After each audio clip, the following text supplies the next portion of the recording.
Hola a todas y todos, soy Fabrizio Lorusso, aquí en la columna Trotamundos Político en el canal del amigo Jesús Escobar Tovar. Y el tema que vamos a tratar tiene que ver con un evento en el que pude participar el 10 de este mes, 10 de febrero, a las 19 horas.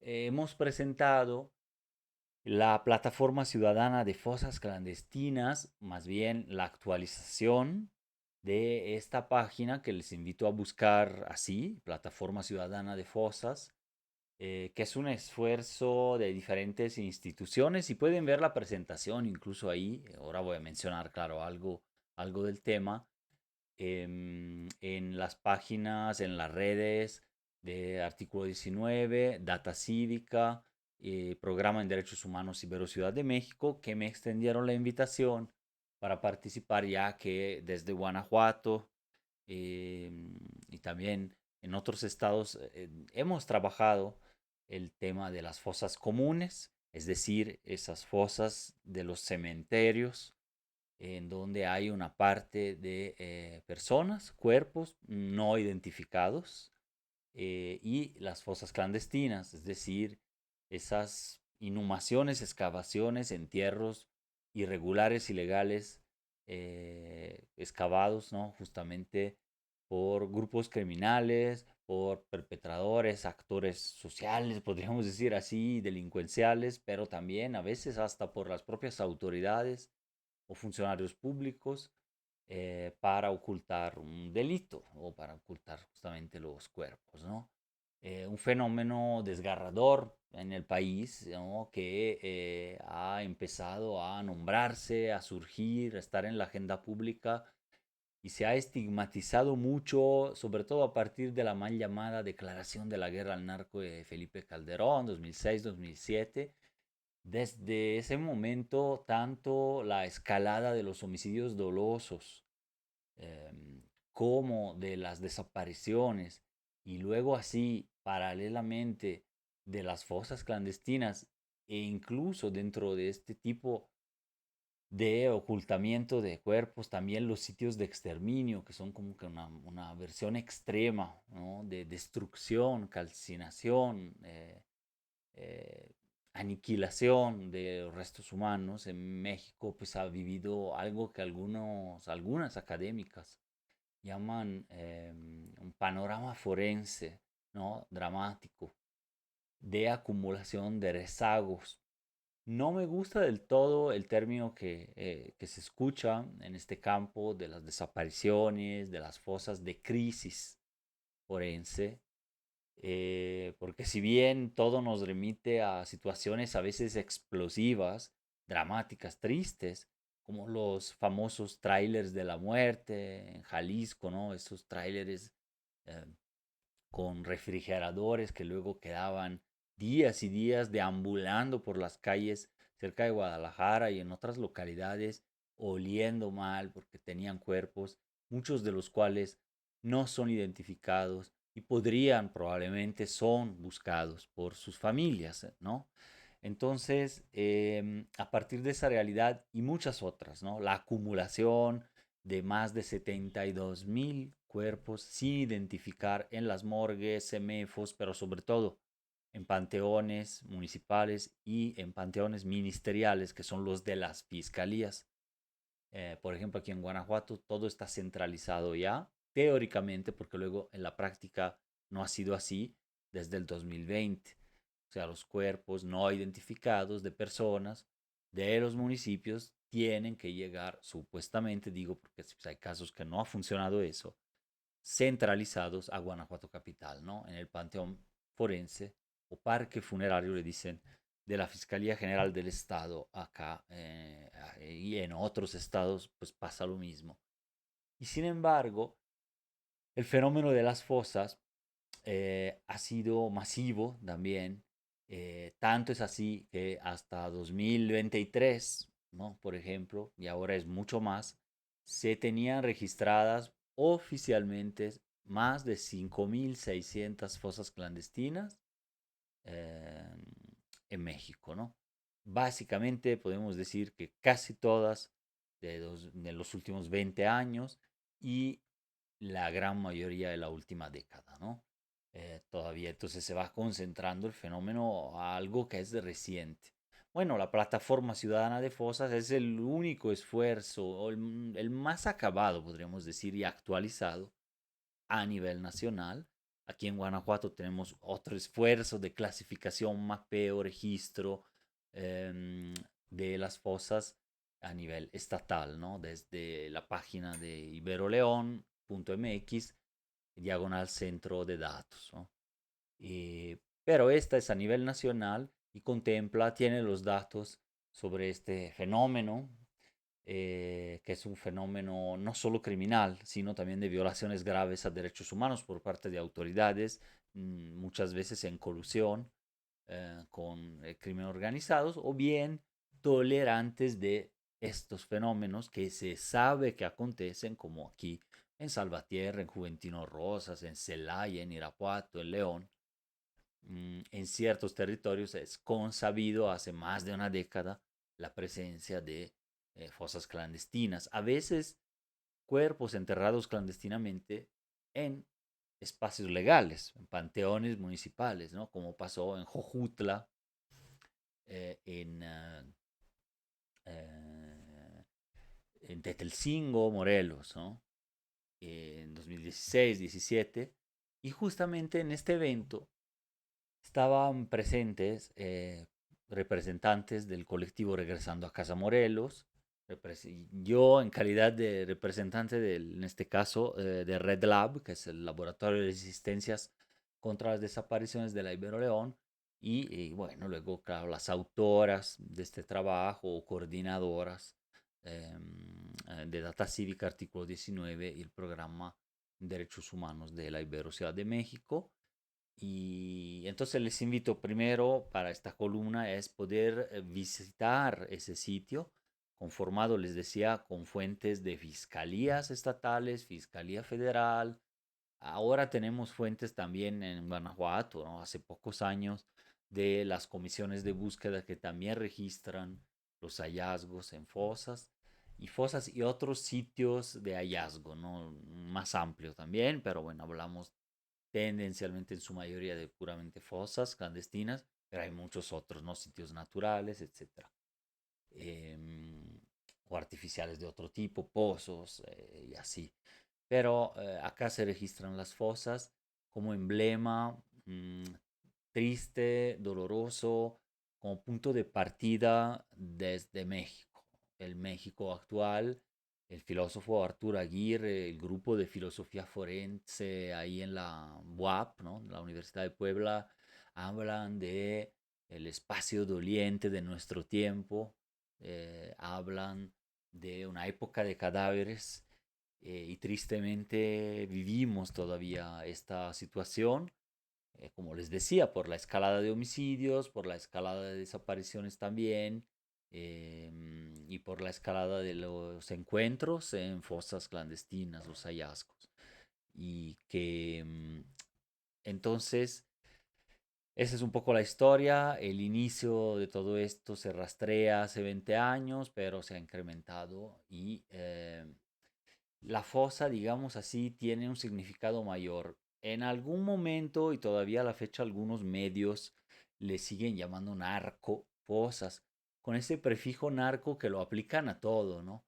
Narcopresidente, narcofosa, narcocementerio, narcoterrorismo. Y simplemente eso es una manera de despistar, de desviar la atención del fenómeno violento como tal y de las responsabilidades políticas y sociales que tiene, desviándolo y llamando la atención al otro, al narco, que es el término llamativo, como si todo tuviera que ver con algo de drogas, que no es tampoco. Entonces, al usar esos términos, incluso la misma palabra de clandestino, se estigmatiza, se llega a estigmatizar a la víctima que ahí está, a quienes fueron encontrados ahí y a quien lo perpetró, porque quién está en una fosa clandestina, o bien quién está en la que llamaban una narcofosa. Inmediatamente la idea es que ahí estén los narcos, es decir, sujetos creados, ¿no? De alguna manera como dispensables en la sociedad y que entonces casi se merecen su destino de ese tipo, ¿no? Ese es el discurso que llegó desde las autoridades en México, particularmente en dos momentos, ¿no? En la época de la contrainsurgencia, o mal llamada también, pero bueno, la llamada guerra sucia, que es un término que se debate, ¿no? Su pertinencia, pero de todos modos, en la represión estatal, ¿no? En México, los años 70, 80 y que siguió para muchos grupos sociales hasta la fecha. O sea, no es que haya acabado del todo, ¿no? Pero que se ha complejizado en la fase 2 en donde a eso se superpone, se difumina con la mal llamada, ahora sí, guerra al narcotráfico, a las drogas o a lo que sea. Que en Estados Unidos, porque es un tema geopolítico, eso se traduce en la guerra al narcotráfico, en la guerra a la migración, en la guerra al terrorismo, todas juntas. Al narcoterrorismo, al narcomigrante, al terrorista migrante, etcétera. Todas etiquetas que crean sujetos dispensables, objeto de políticas de muerte, ¿no? En la frontera, en Estados Unidos, en Guatemala, en el Darién de Panamá, en todas las Américas, por un tema de control geopolítico y social que llega desde la doctrina de seguridad nacional de Estados Unidos. Hecho este resumen y volviendo al caso mexicano, no podemos estigmatizar de por sí, a priori, sin que haya una investigación, que muchas veces no la hay, y nunca en general a las víctimas. Entonces, a decir narcofosa o incluso fosa clandestina a veces, es un término más aceptado, está en la ley, aún así hay que cuestionarlo porque implica hablar en términos de que lo que hay ahí es algo turbio, ¿no? O clandestino o narco. Y sabemos, por cierto, que así no es.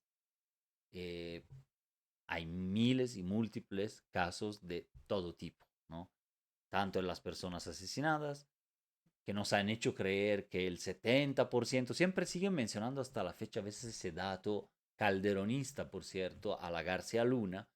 No, no, ya calculamos que el 70% de las víctimas en México, pues, vamos a decir, no cuentan. ¿Por qué? Porque está ligado al crimen organizado, son homicidios ligados. Entonces crearon hasta una tipología totalmente arbitraria para clasificar eso.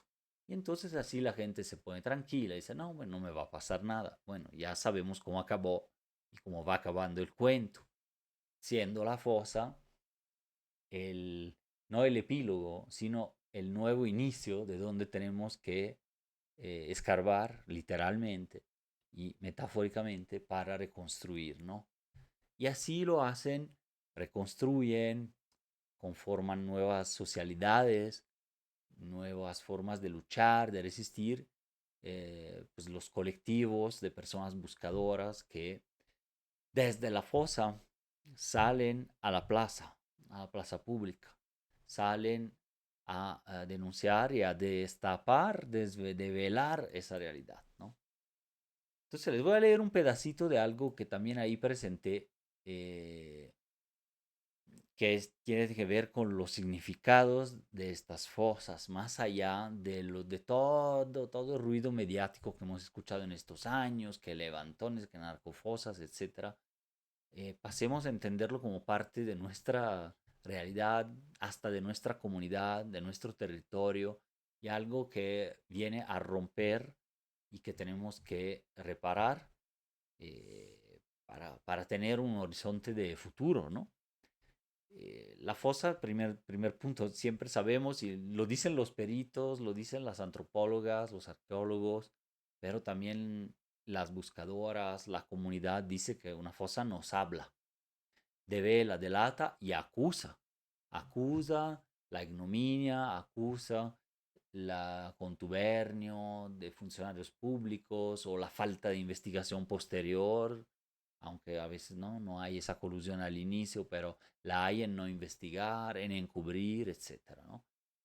La fosa es común, no porque haya muchos cuerpos adentro, no porque sea la del cementerio, es común porque es parte ya del panorama de vida común de muchas personas, de las noticias, del imaginario en México. lamentablemente, pero es a partir de esa cruda realidad dolorosa que es bueno poder empezar para superarla, admitirla, ¿no? La problemática, no como hacen muchas fiscalías que totalmente la niegan, niegan el término, usan otros, niegan los datos, no publican el banco de datos forenses, no publican el registro estatal de fosas, que es por ley, no publican datos fehacientes sobre las desapariciones, no nos dicen cuántas fueron recuperadas por la autoridad, o sea, por una acción activa y cuántas fueron recuperadas por las familias, ¿no? Entonces no nos dan el cuadro de la situación y eso crea doble y triples desapariciones, ¿no? Por ejemplo.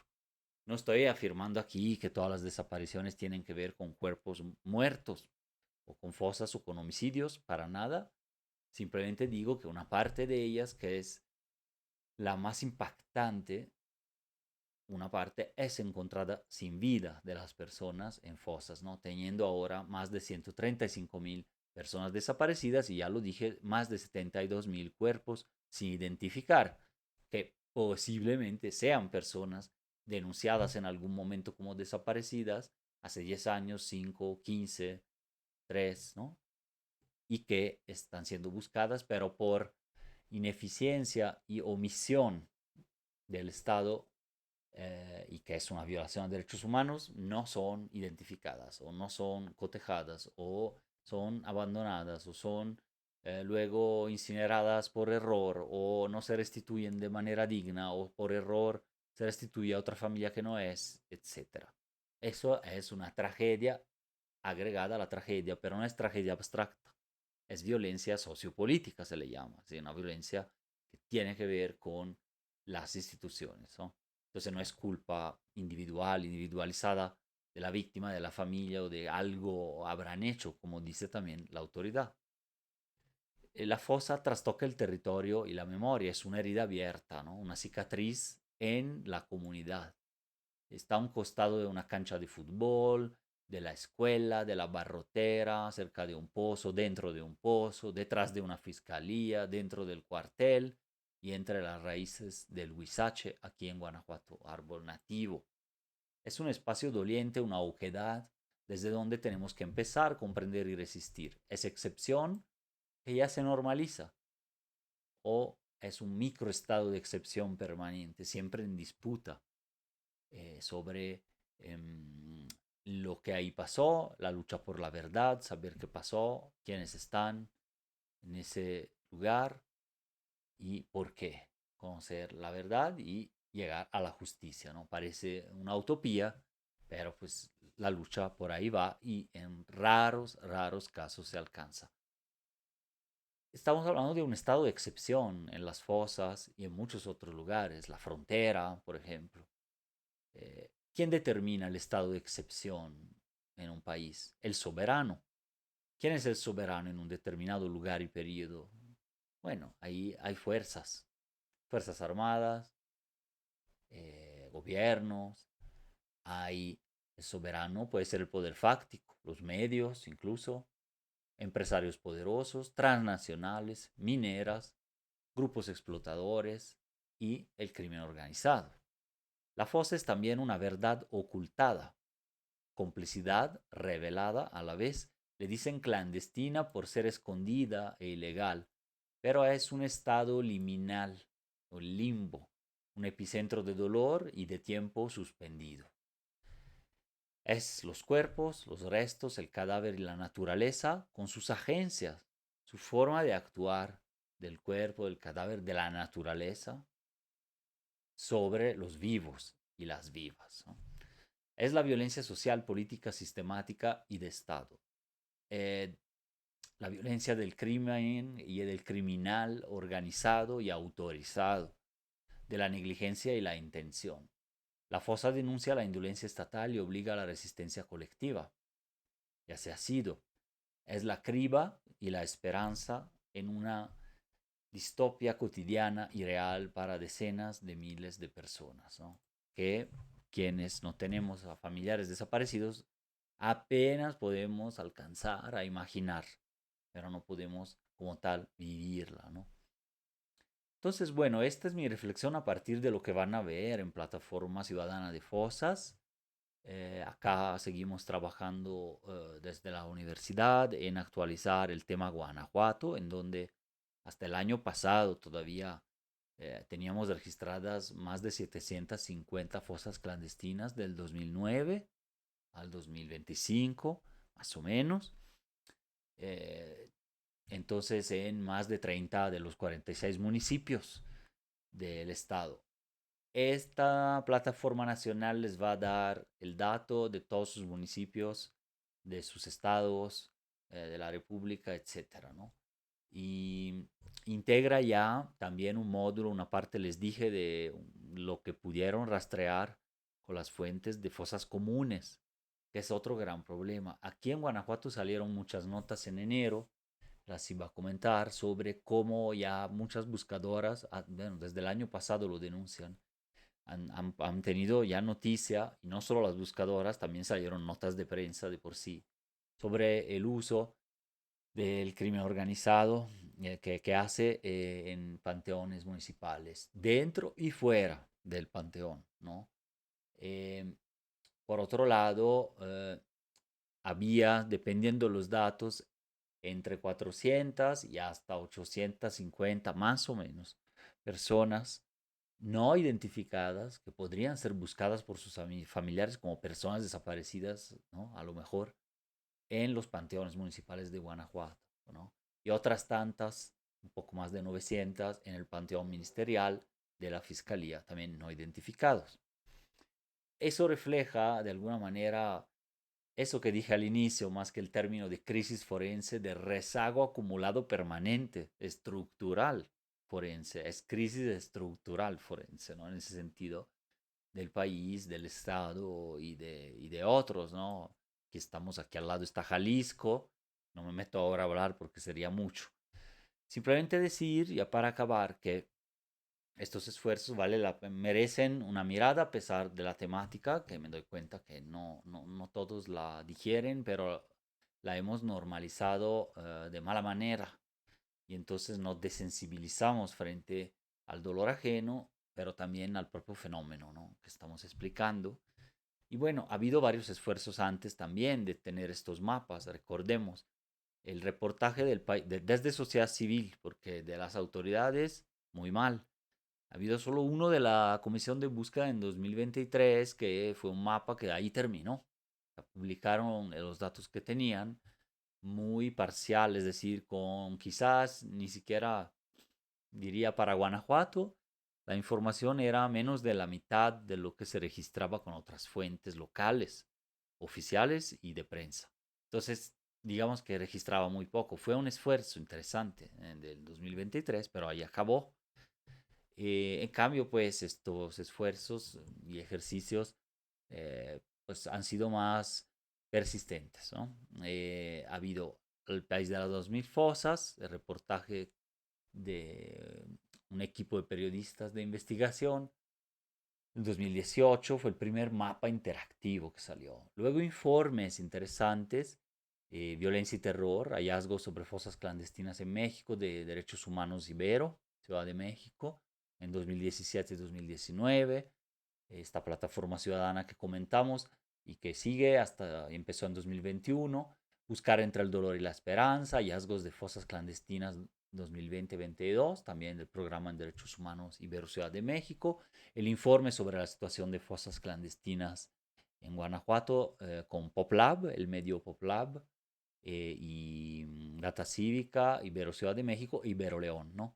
Que fue de Guanajuato. Y la actualización, ya con el mapa que les comentaba y todo el registro de fosas comunes clandestinas del 2024 y que se está actualizando 2026 de Red Lab y de la Ibero León otra vez. Quinto Elemento Lab y a dónde van los desaparecidos nuevamente publicaron en 2023 un comentario, un reportaje a partir de estas fosas que transmitió la comisión de búsqueda de las 5.600 fosas. Ahora seguramente tenemos muchas más, el fenómeno como tal no ha parado, incluso tiende a veces la fosa clandestina, sobre todo las recientes, tienden a ocultar homicidios. Entonces es una problemática muy, muy densa que sigue en buena parte desatendida, ¿no? Y bueno, entonces este era mi comentario de la semana. Espero nos veamos pronto en la siguiente. Un abrazo.